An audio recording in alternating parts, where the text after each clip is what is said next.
Movie का नाम है पैराडाइज। यह मूवी एक ऐसे लड़के और लड़की के बारे में है जो अलग ही दुनिया में जाते हैं जहां उन्हें प्यार और सेक्स के बारे में सीखना है।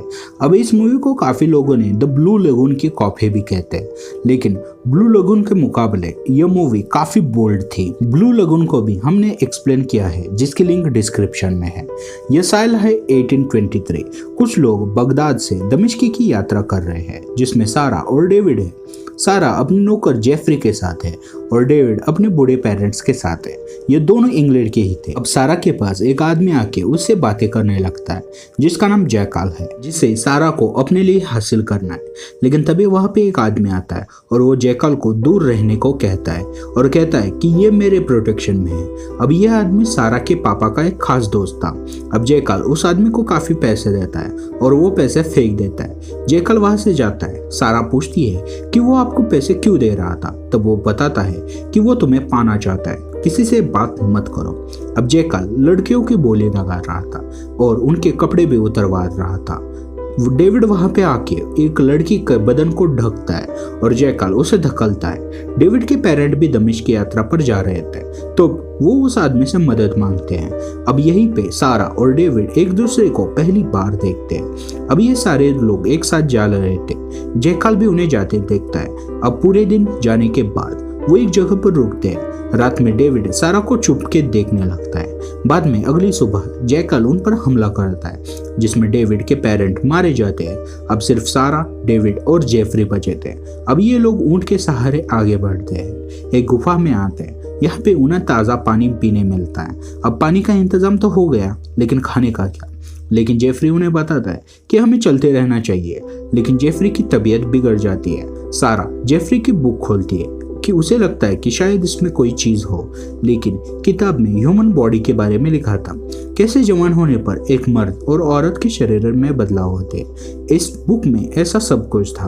अब एक दिन डेविड एक खरगोश को देखता है और वो उसे पकड़ लेता है। वो गुफा में आता है। तब सारा बिना कपड़ों की नहा रही थी। डेविड उसे काफी देर तक देखता है। बाद में ये तीनों लोग खरगोश को पका के खाते हैं, क्योंकि काफी दिनों के बाद उन्होंने कुछ खाया था। इस रेगिस्तान में क्या मिलेगा? अब डेविड गुफा की दूसरी ओर टेंट देखता है और ये बात वो जेफरी को बताता है। जेफरी उन लोगों से मदद मांगने जाता है, लेकिन डेविड उसे न जाने के लिए कहता है। जेफरी कहता है कि मुझे कुछ नहीं होगा, तुम सिर्फ सारा का ध्यान रखो। अब बहुत देर होने के बाद भी जेफरी नहीं आता, तो डेविड उसके पीछे जाता है। जहाँ पे टेंट में कुछ तीर कमान पड़े थे, उसे वो उठा लेता है, लेकिन वापस आते वक्त वो जेफरी के बॉडी से टकरा जाता है। वो जैकाल और उसके ही लोग थे जिन्होंने जेफरी को मार डाला। अब डेविड सारा के पास आता है और उसे यहाँ से चलने के लिए कहता है। अब ये लोग ऊंट को लेकर रेगिस्तान में चलने लगते हैं। काफी दूर आने के बाद ऊंट भी रुक जाता है। अब डेविड ऊंट से नीचे उतरता है और वो रेत के ऊपर आगे चलकर रास्ता देखने लगता है, लेकिन तब तक उसका ऊंट चलने लगता है। सारा ऊंट को नहीं रोक पाती। वो डेविड को आवाज लगाती है, लेकिन डेविड आगे जाता है। अब वो उसे एक बड़ा तालाब दिखाई देता है। वो तालाब की ओर जाता है, जहाँ उसे ऊंट और कुछ दूर सारा भी दिखाई देते हैं।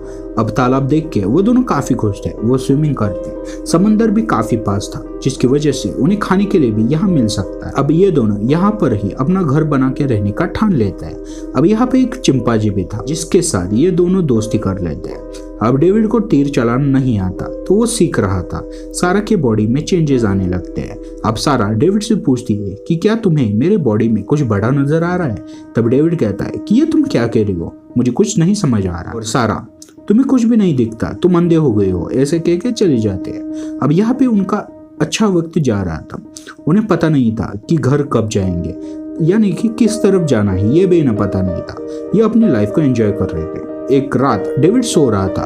तब सारा जेफरी की वो किताब उठाती है और वो लड़कों के शरीर के बारे में पढ़ती है।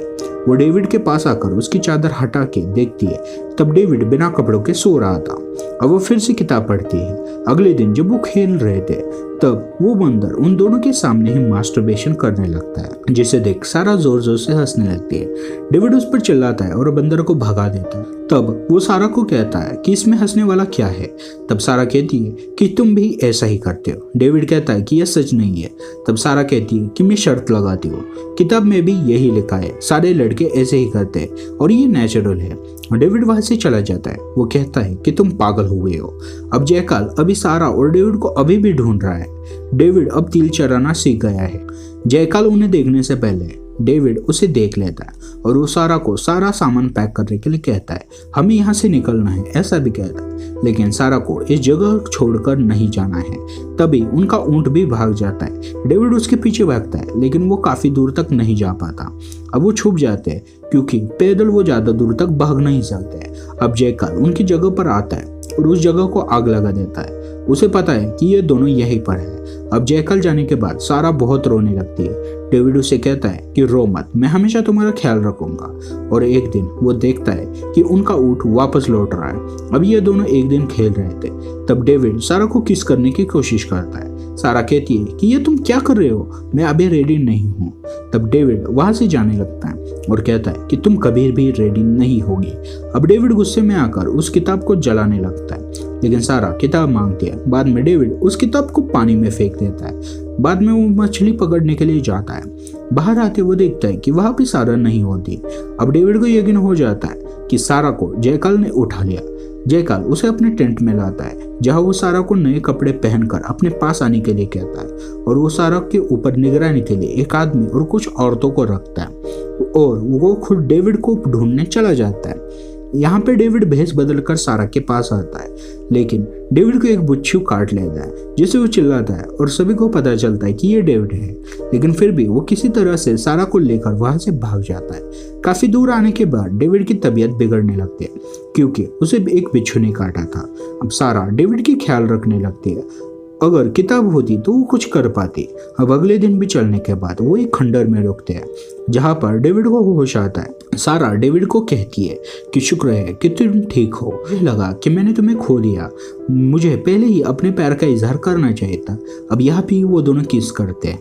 यहाँ पर उन्हें रोकने वाला कोई नहीं था, वो दोनों अकेले थे। वो रात में वो दिन में कई बार सेक्स करते हैं, हमेशा साथ में रहते हैं, स्विमिंग करते हैं, अपनी लाइफ एंजॉय कर रहे थे। अब एक दिन डेविड देखता है कि जयकाल उनकी ओर आ रहा है।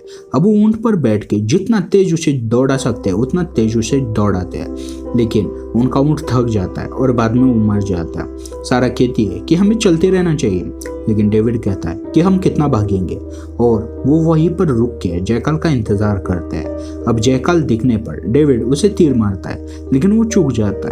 लेकिन बाद में वो दूसरा तीर मारता है जिससे जयकाल मारा जाता है। उसी आदमी से ये लोग इतने दिनों तक भाग रहे थे। अब वो लोग आगे बढ़ते हैं और वो डोमिस शहर के पास वाले बस्ती में पहुंच जाते हैं जहाँ पे सारा डेविड को बताती है कि वो प्रेग्नेंट है। अब इन्हें किसी भी बात का डर नहीं था और इसी के साथ ये मूवी खत्म होती है। अगर आपको ये वीडियो थोड़ा सा भी अच्छा लगा तो लाइक कर देना। आपको और नया क्या चाहिए इसके लिए कमेंट कर दो और साथ ही साथ चैनल को सब्सक्राइब भी कर दो। हम लोग मिलते हैं अगली वीडियो में, तब तक के लिए बाय बाय।